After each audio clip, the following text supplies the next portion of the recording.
So my name is Marc Duiker. I'm a developer advocate at Diagrid, and Diagrid is a startup founded by the two co-creators of Dapr, Mark Vassel and Jeroen Snijder. I joined them in January. I'm a developer advocate for them. My email if you want to contact me and want to talk about Dapr.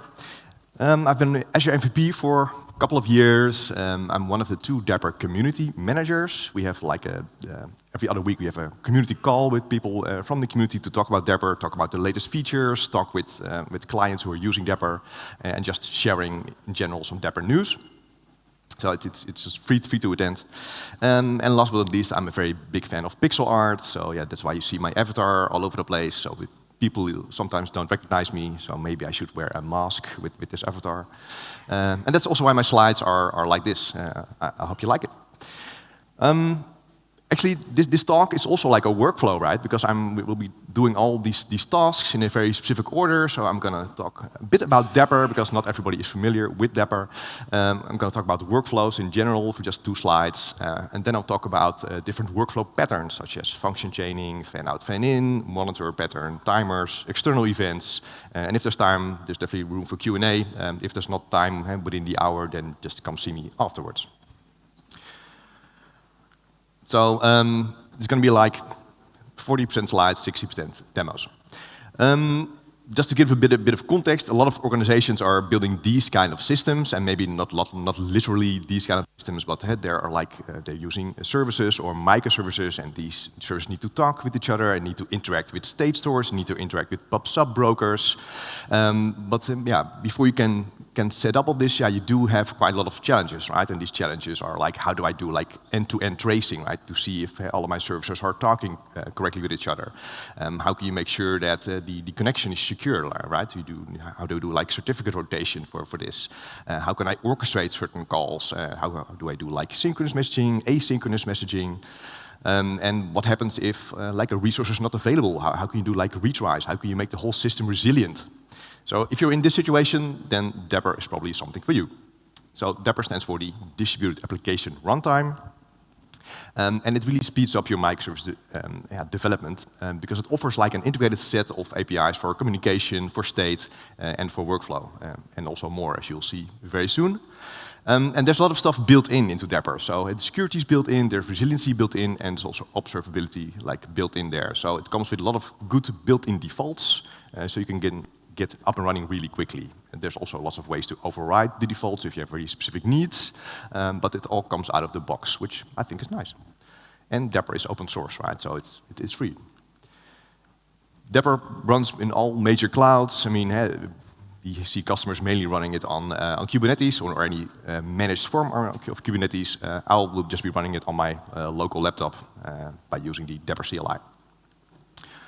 A lot of organizations are also contributing to Dapr. It's a CNCF project. It's about the 10th largest CNCF project. There was a release last week. It was version 1.12, which got released. And I think there were like 113 individual contributors. But many of these contributors work at large companies. So these are the Dapr APIs that are available now. And there's actually a new one which is not in here yet, so I need to update my slides. But they're like key value store, state management, like publish subscribe to do async messaging. You can use bindings for input and output, bindings to get data in your system or move data out of your system. Like I mentioned, there's observability built in. You can use the actor model, external configuration, secret stores, distributed log pattern. But today we're looking at workflows. That's one of the most recent APIs. And we had lots of requests by customers to implement this. So if you're not familiar with Dapr runs as a sidecar. So use the sidecar model. So you're not adding a library to your own code, to your own project to use Dapr. No, you have your application talking to the Dapr sidecar, and you use the Dapr API for that. And you can use like you can make plain HTTP calls or gRPC calls, or you can still use like a client SDK if you want. But if you don't want to add any dependencies in your code base, you don't need the client SDKs. So just to give a couple of examples what you can do, if this still works. Yes. Here we go. So if you want to invoke the order method on another service called cart, you need to use this invoke endpoint. If you want to retrieve the value of an item named item 50, you use the state endpoint. If you want to publish a message on the order messages topic on a pub/sub broker, you can use the publish endpoint. If you want to retrieve a secret value, you can use the secrets endpoint. And yeah, we'll be executing this a lot in the demos. Workflows, as you can see, it's beta, so don't use it in production just yet. People definitely are using it, but we recommend to stay away from production use, probably until the next release, 1.13 in a couple of months. All right. So I mentioned these integrated APIs, right? So you as a developer can use all of these APIs to use all these functionalities. But for instance, when we talk about state management API, sure, I can use the key value API to store some data. But where does the data actually get stored, right? Because Dapr is not a database, but that works with a concept that we call components. So you can configure Dapr to use a lot of different state stores. So you do that with a component file, that's a YAML file. And we have component files across all of the major cloud providers and open source projects. So, and the same goes for all of the other APIs, right? So you can use many different pub/sub brokers, different secret stores, different storage providers for actors. There's a lot of different bindings, and so on and so on. So I think in total there are about 115 different components that we support. It's a bit slow. There we go. So for workflow, there's only one implementation at the moment, and we only support the Dapr workflow itself. So there's an internal workflow engine. In the future, that's also going to be compatible with other workflows, other workflow engines. Okay, so let's move to the workflow part now. So if you look at the definition of a workflow, it's like a sequence of tasks or activities that are performed to accomplish a specific goal, right? So it's a very clear definition, I think, but just to make sure that we are on this baseline. And over the years, there have been many tools actually to provide this functionality, right? So different workflow engine, different business process automation tools. I have definitely used some of them. Can I see a show of hands who use some of these tools? Okay, so quite some people need to use the different of these things. I think Microsoft BizTalk server, I mean, I think it still gets new releases, but I think it was released in year 2000 something, so that exists over 20 years already. It's quite amazing. I've used a lot of Dribble functions. I'm still a big fan of that, and there are a lot of similarities between Dribble functions and Dapr Workflow, as we will see very soon. So the nice thing about Dapr Workflow is, of course, it's one of the many tools that exist in the Dapr ecosystem, so it also works well with all of the other APIs, right? So you can combine Dapr Workflow with service-to-service verification, or with pub/sub, or with the key value store. So it's definitely a nice thing to have in your tool belt. So let's move on to some of the workflow patterns that you can build with Dapr Workflow. The most basic one is called function chaining or task chaining. So it's like a sequence of different activities that you can chain, and here the order is important. And maybe that's because the output of activity 1 is used as an input for activity 2, and so on. So it's really a chain where the order of the activities is important. And again, I will demonstrate all of these in a couple of minutes. So how does it work? Your workflow starts, your first activity is called, and maybe get some output, and that output is used as an input for the next activity, and maybe activity 2 has an output, and that's used for the input for activity 3, and so on. And then your workflow ends. I'll dive in a bit deeper what's happening under the hood, because it's not exactly like a sequence like this, but I'll save that for a bit later. The next pattern is fan out, fan in. That's a very nice pattern if you, for instance, want to have a batch of items that you want to run like this, where the order is not important. So for instance, maybe you receive an array of 100 elements, and all of these elements have to go through a certain activity. Then you can use the fan out, fan in pattern. Because first it fans out, it will run all those activities as much in parallel as possible. But then the workflow will wait until all of these activities have been completed. And then you can inspect the results of all the activities, and then combine them, aggregate them, do whatever you want, and then the workflow will end. You can also use this, for instance, when you want to find out what's the cheapest hotel room, right? So maybe these 3 activities call out to 3 different hotel APIs of different hotel providers. So you start your input with, I want to stay in Porto for 3 nights with this start date. And then I call these 3 different activities, which each call out to hotel APIs. And when all of these have have been completed, then I can compare in the workflow, okay, which gave me the best price, and then I can select that and make a booking there. So that's also a popular use case for the fan-out, fan-in. Okay, so here we see starting all these activities as much in parallel as possible.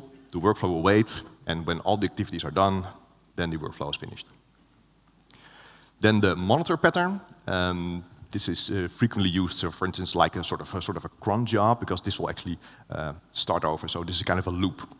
So you start this, you do some activity, but then you actually instruct the workflow to continue as a new instance, so it will run again. And usually you also introduce a delay here because you probably don't want to run this like continuously very often. So you probably do an activity and then wait an hour or wait a day, and then you say, okay, run this again. So maybe you've seen the movie like Groundhog Day with Bill Murray, right? So his day starts over and over again, but he still has the recollection that other days have happened, and he uses that information in the new day. So I think the monitor pattern is close to the Groundhog Day as well. And what often happens is when you do this activity, based on the output of the activity, you can actually decide if you want to continue or if you stop. So we'll see that in one of the demos as well. The next one is timer. Hello? Yes. So the timer is ideal for scheduling work. So you can either do this, for instance, okay, I'm going to start a workflow, and then I want to wait an hour, and then I want to execute an activity. Or you can really submit like an absolute daytime. So I want to wait until it's the 1st of November at 9 a.m. in the morning, and then I want to execute this activity. So it's ideal for scheduling work. I keep pointing the clicker in the wrong direction. All right. So the final pattern is the external system interaction. Quite often seen use cases, you need to get a approval for something, right? So maybe you want to you want to go to a conference, and of course it costs money, so someone has to approve that. So you can go through these steps. So your workflow will start. Hey, you make your request approval, and maybe a message is sent to your manager. We then instruct the workflow to wait until an event has come back, because the manager has their own UI. It clicks a button and it either approves or declines your request. That will actually cause an event, and the workflow will wait until that event comes in, and then you can expect the event payload. And in case it's rejected, we do one branch of the workflow and then end or send a message back. Or in case it's approved, we do the other branch of the workflow. There it is. Okay, so we'll see this in action as well. Okay, so let's dive a bit deeper in the workflow engine now, because I think it's important that you know how it works, because otherwise you might get a bit confused if you were doing like debugging and inspecting what's going on. So you write your workflow app, and at the moment, writing workflows in Dapr is supported in 3 languages. It's either C# or it's Python or Java. I'm having examples in .NET. So you have your workflow app that contains your definition of your workflow and all of the activities. But then there is the Dapr Workflow engine, which takes care of scheduling the workflow and all the activities. And there's also an append-only state store involved, because workflows are durable, and that's because they store all of the events that are happening are stored in the state store. If we dive a bit deeper, the workflow engine is actually communicating with Dapr actors. So Dapr also has an actor model, and workflow is actually using its own actor model under the hood. So there's a workflow actor. So for every workflow that you start, an instance will be created of a workflow actor, which will then schedule the workflow. And for every activity in that workflow, there's an instance of an activity actor. So there's quite some communication going on between your workflow app and the workflow engine, which then instructs the workflow actors, which in turn communicate with the state store. They persist all of the incoming messages. So whenever you call a workflow or activity, it usually has an input. So all of the input is stored. But when an activity is finished, and also when a workflow is finished, there's usually an output, and also the output is stored there. All right, so let's go back. Oh, there we go. So the actor system is like an implementation detail, right? We see it in the logs. So when we inspect the logs, when I do some demos, you definitely see like the notifications of something actors is going on. It's an implementation detail. You don't have to interact with actors yourself. You just interact with the Dapr Workflow API. But it's good to know at least that actors are involved. So to summarize, your workflow app contains the definition of the workflow and the activities. So that's the code that you're writing. Then the Dapr sidecar, which is also the Dapr engine, is responsible for scheduling and managing the executions using the two actor types. And there's a state store which contains all of the state of and the workflow and the activities. All right. So now let's go through an example, because I think it's good to see how all the activities are scheduled and when there are like checkpoints of the state to the state store. So when we start a workflow, in this case like a chaining example with 3 activities, there's communication with the workflow engine and the state of starting the workflow. So there's like an input of this workflow. Let's say we provide a name as an input. That input is stored in the state store by the workflow actor. Then the first activity is being scheduled and also executed.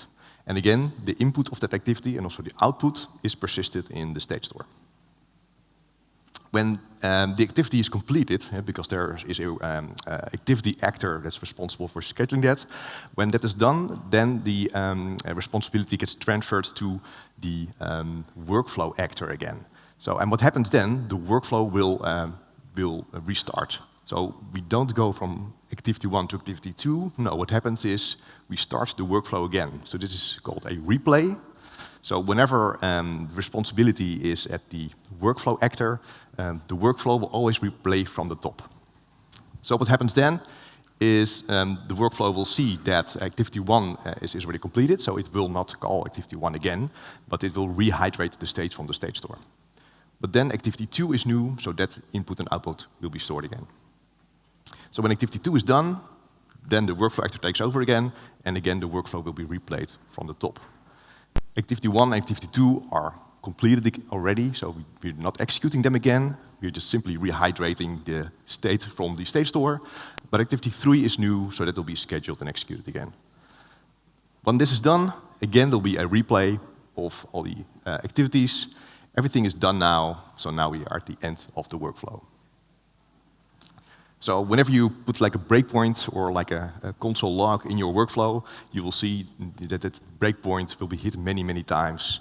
Because the more activities you have, the more stops you will make in your workflow. So that's important to realize. All right, it's time for the demos, finally. We start very, very simple. So we just have a hello world workflow, which just calls one activity. And it's not a very realistic example because usually you want to, let's say, orchestrate things with workflows. And having just one activity is a bit silly. But let's start with the basics. Oh. All right. So by the way, this is all on GitHub. I will share the link later as well. It's Dapr Workflow demos. The repo contains quite a lot. I will be spending time in these basic workflow samples folder. There's also like a more realistic sample in there that is about 2 different services, a checkout service and a payment service. And then there's also like integrations with other Dapr APIs.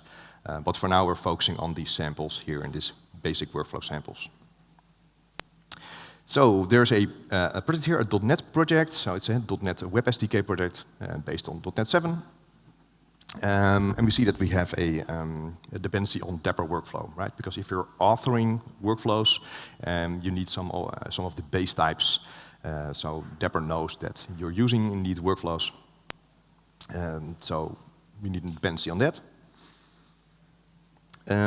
So let's have a look at the first workflow. That is the Hello World workflow. Here we go. Right. Okay. So as you see, a workflow is just a .NET class. Here we see the definition. We need to inherit from a base type called workflow, and we need to specify the input type and the output type. So in this case, it's string as input and also string as output. It doesn't need to be simple types, it can also be complex types. And once you inherit from this class, you need to override this run async method. Again, you have to use the right output here. Everything is async, so that's why everything is a task. And you have access to the workflow context, so that's what we'll be using to actually schedule all the activities. And you have like an input for the workflow itself. So this workflow only makes one activity call, so we use the context and the call activity async method. Here is the specification of the output type, so we expect a string back. Then we have a definition of the activity that we're going to call. And we specify the input of that activity. So yeah, so are people familiar here with Azure Durable Functions? Some, because this is exactly the same API as Azure Durable Functions. And that's because the person that wrote Azure Durable Functions also wrote Dapr Workflow. So, okay, so let's have a look at the activity itself then. So this is the activity. Well, the same thing here. It's just a .NET class. We are inheriting from another base class called Workflow Activity. Again, we're specifying the input type and the output type. And again, we have to override this run async method. Now we have a Workflow Activity context class. And again, an input. I'm doing a console write line here because it's easy to see when I run all these things, so you see what's happening. And what's happening here is we have a list of greetings. We pick a random greeting from this list, and we combine it with whatever input we have here, and we give that back. So that's the output of the activity. All right, so we've seen the workflow definition. We've seen the activity as well. But there's one more thing that needs to be done, because Dapr needs to be aware that these workflows and activities exist, and we need to register them in our startup. So here's our program CS file, and there's like an extension method called add Dapr Workflow, and that has some options that we need to use to register our workflow. And so here we can see I'm registering the Hello World workflow, and I'm registering this create greeting activity. And in this case, the example is maybe a bit weird because I have more workflows than I have activities. In a real-life example, you would have maybe 1 or 2 workflows and many different activities. Okay, so that's all you need to do to author workflows. So now let's run this. So I'm going to run this locally using the Dapr CLI. All right, so you can see it at the bottom here. So I'm doing like Dapr run to instruct that I want to run Dapr and I want to run this application. I need to specify an application ID because that's used internally by Dapr, also used for service invocation. I need to specify a port because this is a service, needs to stay up and running. I'm specifying a Dapr HTTP port because I'll be communicating with the Dapr Workflow API. So I'm making HTTP calls to the Dapr API to actually start a workflow and to get information from a workflow. And I'm specifying a resources path. I didn't cover like a resources path and component files a lot because this is not a Dapr 101 talk. But the resources path contains a YAML file. In this case, it contains a definition of a state store. So in this case, the underlying state store, so the append-only store, is in this case is Redis. That's running locally in a container. So that's what I'm using. All right, so I'll be starting my workflow service now. All right, so that's up and running. And I'm going to make some HTTP calls now. And for that, I'm using the VS Code REST client. Is anyone using the VS Code REST client here as well? Some people. Okay, who's using Postman, for instance? I see more hands for Postman. So I was a big fan of Postman, but now I'm a very big fan of this REST client. This is the one I'm using, this REST client. And it allows you to write these .http files here, or .rest files. And then you can define and write your calls in this file and also execute them right here. So I have some variables, for instance, the local Dapr URL. There are also some built-in tricks when you use this REST client. So I get like a new GUID every time I use this variable. And when I want to start a new workflow, I'm doing a post to the local Dapr URL, to the workflows endpoint, and we're using the Dapr's own workflow engine. I'm calling the Hello World workflow, and I'm saying, okay, you need to start this workflow. This part, the instance ID, is optional. So if you don't provide an instance ID, so that's the ID for the workflow instance that will be created, Dapr will create one on its own, and it will return that ID as we see. But I'm used to specifying IDs up front, so maybe you want to tie this ID to an ID somewhere you already generate yourself. Maybe you have like an order ID or some kind of client ID or some other unique ID that you want to reuse as your instance ID for your workflow, so you can specify it. So I'm providing a payload, just Porto. So let's see what happens now. I'm going to press this link, this button, and that will make the request, and then on the right-hand side we will see the output of that request. And we will also see a log message beneath here appearing that the activity has been called. So let's do that right now. So what we get back is a 202 accepted. And we get back the instance ID, and that's also the instance ID I passed in. But in case you didn't pass in an instance ID, then you definitely want this instance ID back, because you need this instance ID to get the actual value of the workflow, right? Because everything is async, and maybe I've started a long-running workflow, and maybe that could last for hours or days. That's why there's no direct result of the workflow in here. Even in this case, it's a very short-lived workflow, and it's already completed. But everything is treated as async here. So I need to call another endpoint to get the result from the workflow. No, I don't want this. So that's what I'm doing here. I'm now making a get, and this is some magic to actually extract the instance ID from the body of the response that I just got back. So I will do a get request, again to the Dapr localhost, to again the workflow /Dapr, and now I'm specifying here the instance ID that I want to retrieve the information of. So I'm doing this now. So now I get back the response of the workflow. So here we can see that the runtime status is completed. That is good news. Other runtime statuses are either running, so it's still running, or it's waiting, or it's failed. So there are three different states. Then there's some other metadata, and this is important, right? We see the input that we used, it's Porto, and then there's the output. In this case, it's Bonjour Porto. Yeah, so this is the way to actually get the result of a workflow. Now, to be honest, most of the times when I use workflow, I don't have an output for my workflow, right? I usually have a final activity in my workflow, and that activity goes to a state store and stores somewhere there, or I use a pub sub broker and publish a message to something else. So you don't need to have a output for your workflow.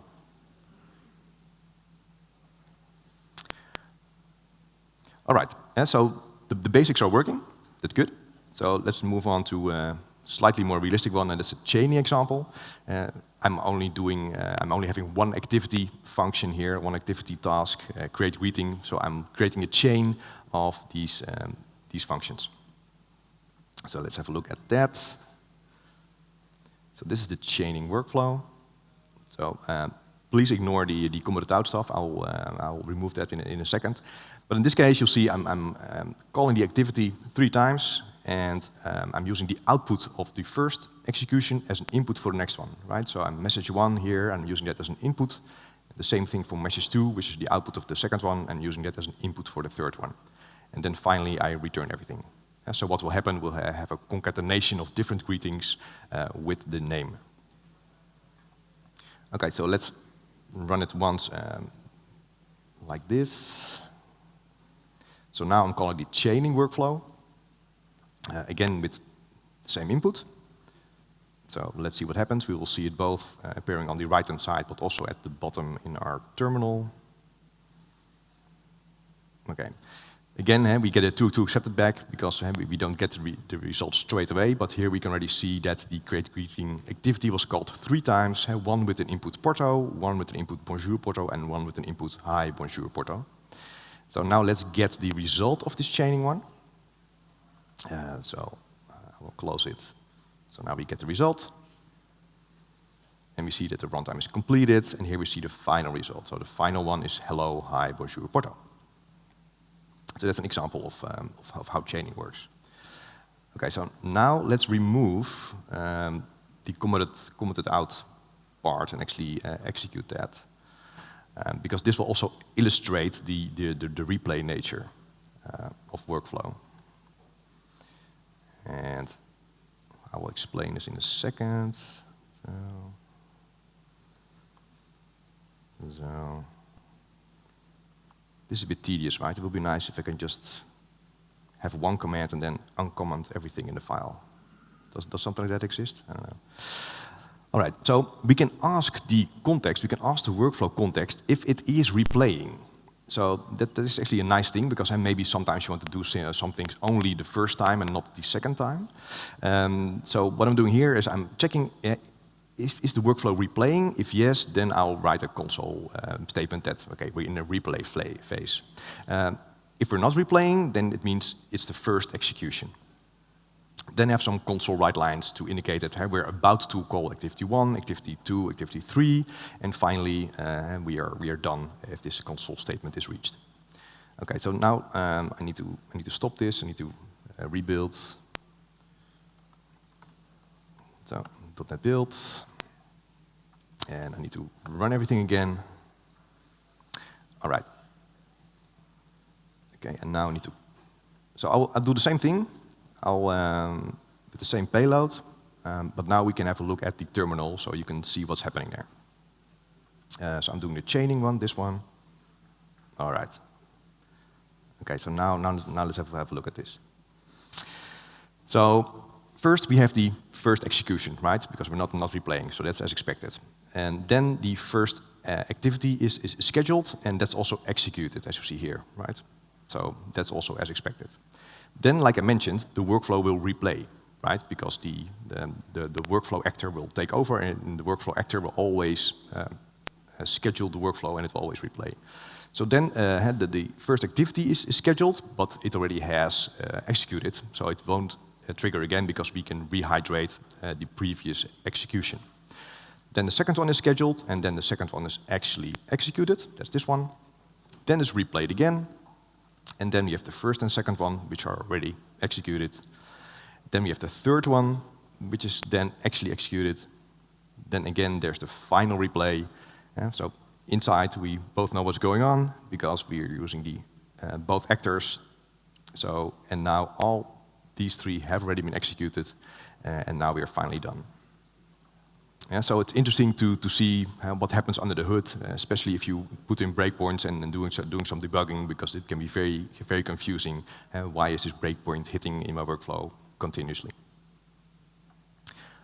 All right, let's move on to the next one, and that's the fan out, fan in.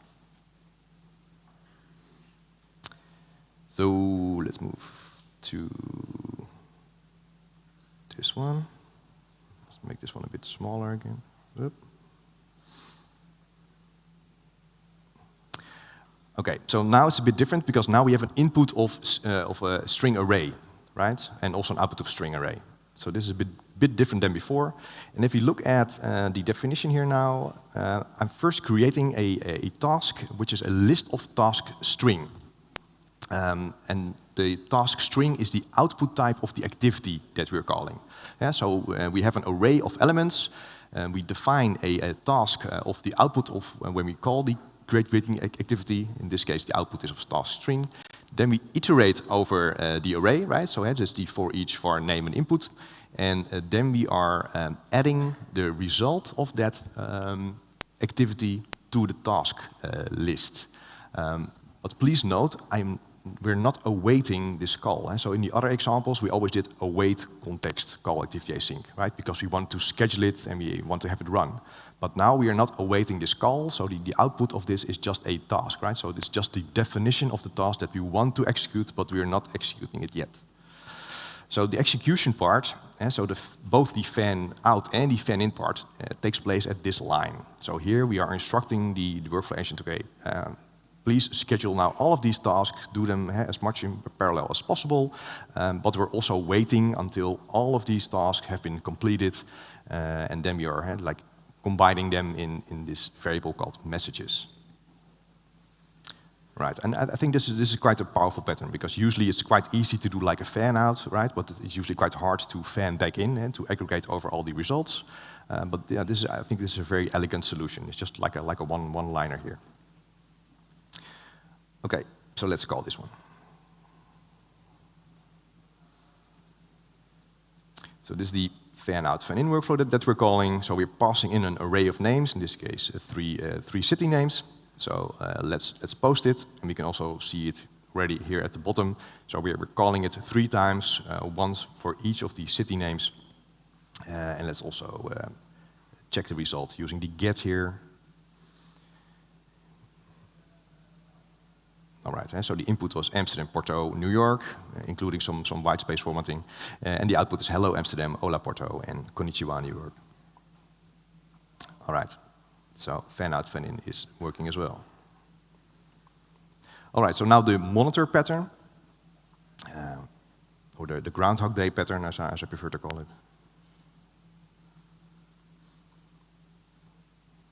Okay, so this is the monitor workflow. Again, it's slightly different, because now I'm passing in an integer.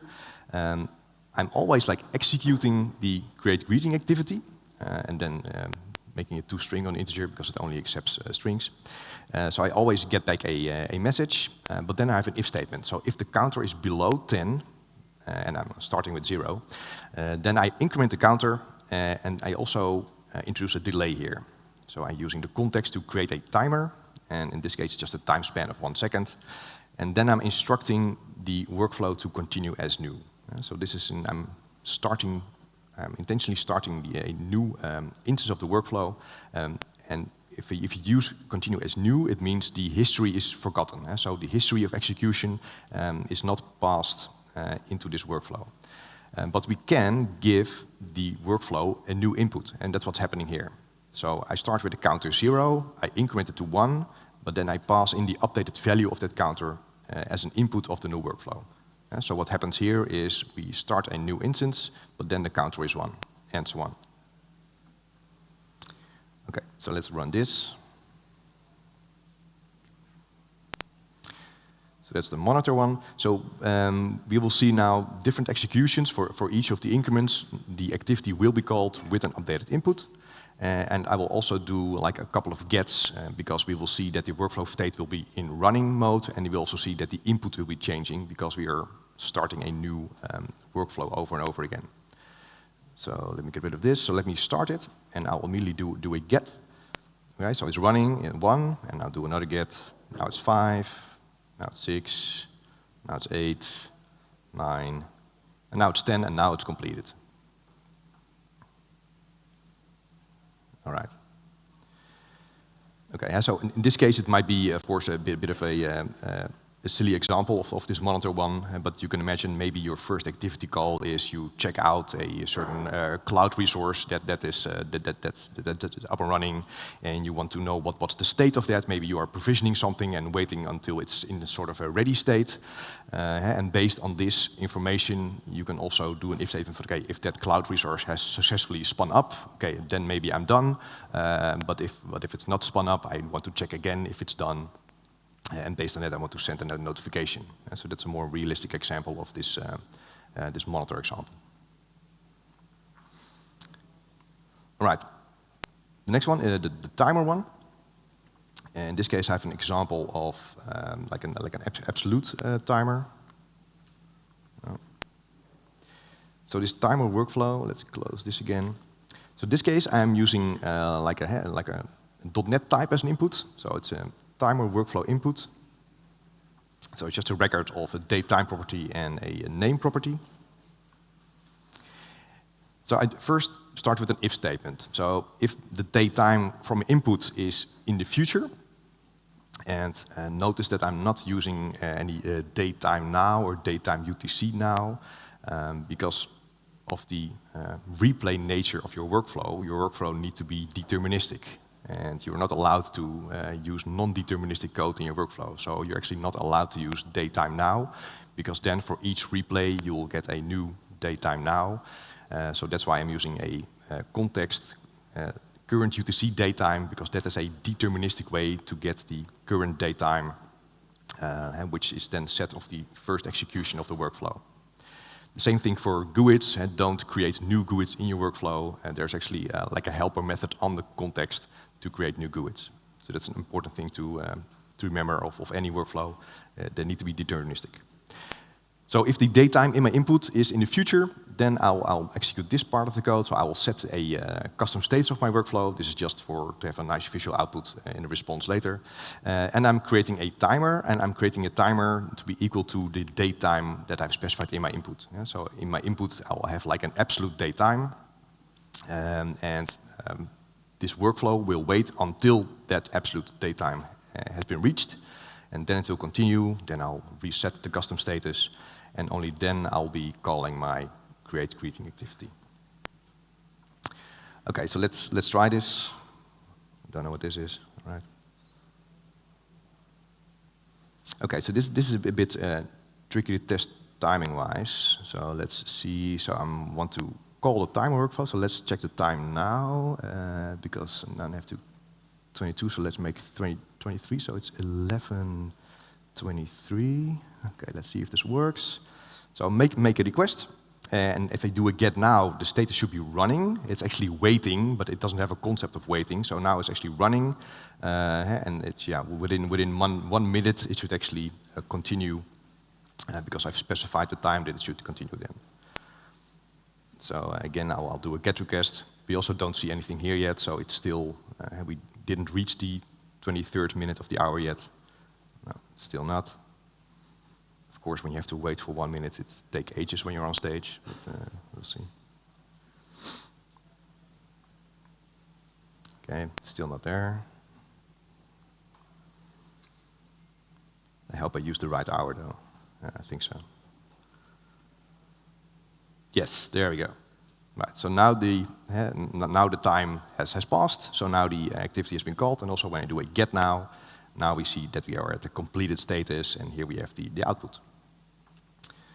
All right, and so this is really useful for scheduling work, either using like an interval from I want to start this, but only I want to start this after 1 hour, or for absolute daytime, so I want to start it at 1 November, 9 a.m. in the morning. Okay, let's go to the final sample, and that's the external system interaction. Let me first explain it. So we will start this. We will instruct the workflow to wait until a event comes in. The event contains like a Boolean. So if it's false, then we go to a rejected flow, and we don't do actually anything. We return an empty message. If the Boolean is true, then we say, okay, the event contains an approved status, and then we call the create greeting activity, and then we end. And there's another condition, which I'll show you right now. Okay, let's close all this. And let's go to the external interaction one. All right. So again, I'm starting this with just an input. Again, and my response is initially empty because maybe I don't receive an approval, or the approval is, or the event is not approved. Then I will leave this string empty as my default response. Then I have a try catch block. I will come back to that shortly. I first specify a timeout, and I'm using the timeout in this call, wait for external event async. So at this line, I'm instructing the workflow to wait with further execution until an event comes in, and the event is named approval event. And the event has a certain type, approval event, and here it is. It just contains like a Boolean is approved. That's it. And I'm also specifying the timeout here. And the timeout is optional, but I'm definitely recommending always specify a timeout when doing this waiting for external events. Because if you don't specify a timeout and no matching event will be received, then the workflow will be running until the end of time or whatever. So you'll be hanging with some kind of a rogue workflow instance. So I think you should always like specify a timeout. In this case, I set it very short because it's nice for the demo. But you should always think of until what time do I want to wait? Do I want to wait an hour, or do I want to wait a day at maximum, or do I want to wait a year? It doesn't matter how long it is, but you should at least configure a timeout when it comes to these things. Okay, so if we do receive an event back, then I check, okay, is it approved? If so, I'm calling the activity. If it's not approved, and then I just return an empty message. But what happens if the timeout is triggered? So if I don't receive an event, then the framework will actually throw a task cancelled exception. So that's why I'm having this in a try-catch block. I'm catching the task cancelled exception, and then I'm setting the custom status of the workflow, just to have something visual when I get the status of the workflow instance. And again, the message will be blank. Yeah. So if you don't do this and you do have the timeout, then the workflow will result in failed. That might be a valid output as well, but I think a timed out event or not receiving an event is also like a valid outcome. So that's why I do this try catch. Okay, so let's first do the happy path, and then let's trigger the timeout one, so you can see how that looks like. All right. So we're going for the external request one. So I'm going to do two things in relative quick succession. So I'm first going to call this external interaction workflow. Again, this is my payload, just Porto. But then I will also raise an event to make sure that I'm within that 20 seconds. And that's the happy path. So okay, I'm triggering this first. I can do a get because it's running fine. Now I'm triggering the approval event. Okay, so that's sent. So now this one should be completed, and we have an output, right? So this is the happy path. And now let's okay, we can also do the false one, but that's pretty basic. So let's actually trigger this one again. So the external interaction workflow will trigger it again, but now we don't send anything. So now let's do this. So it's triggered. So now of course you have to wait like 20 seconds. I can show this again in the meantime. So what will happen is we specify the timeout will happen, and that will actually trigger a task cancelled exception. I'm catching that, and then I'm setting this status.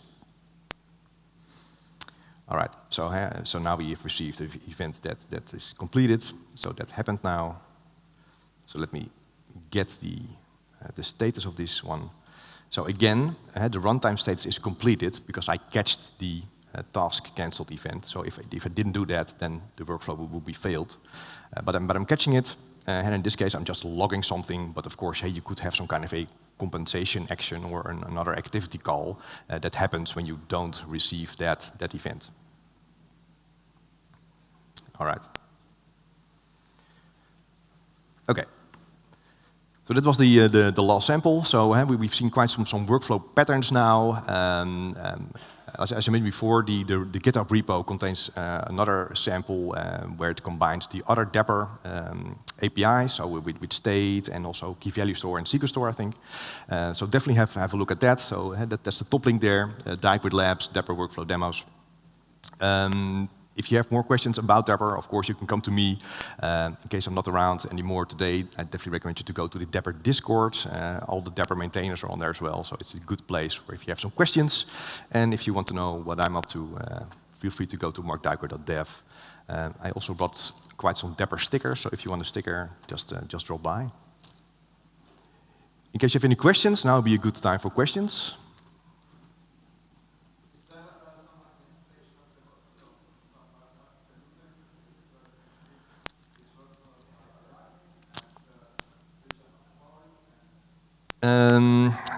Not really, but that actually does trigger me to show you something else. No, this is not the thing. This is your thing. Here we go. So it's not really like a. What is this? This is something else again. I've lost my. Okay, let's do this like this. So I mentioned observability, right? So by default, when you install the Dapr CLI, there's also Zipkin installed in a container. And you can actually use the Zipkin as like a visualizer to see what happens with your orchestration. So in this case, it's maybe not a nice example because this is like a timer example. So in this case, we're actually waiting a certain time before something got executed. So this might not be the best way. But I think this is the closest when it comes to some kind of like a visualizer. So the short answer is no. There's not like a dedicated visualizer for this. But I think the next best thing is how you use some kind of tracing tool because we use distributed tracing in workflow. So you definitely do see what's going on there, and you can see the different workflows and activity calls in this tracing tool. Yeah.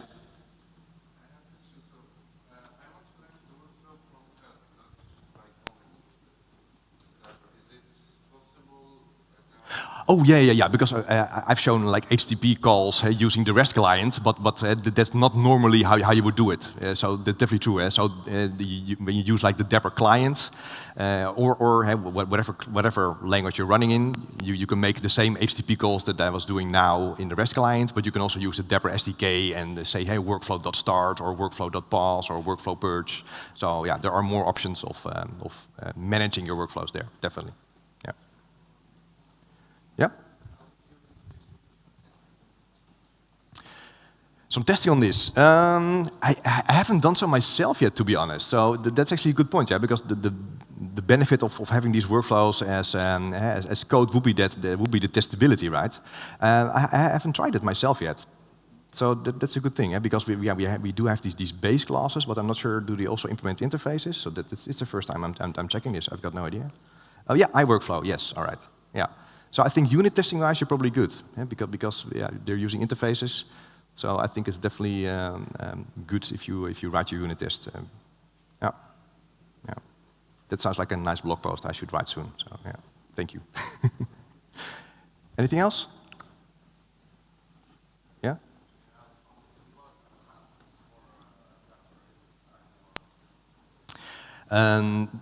Not in this repo, but if you go to Dapr Docs, there's a dedicated section there about how to deploy to either Kubernetes, but also to Azure Container Apps, because that's also often used with Dapr. So there's definitely some information in the Dapr Docs. Yeah, good one. All right. Final question? No? Okay. Thanks, everyone.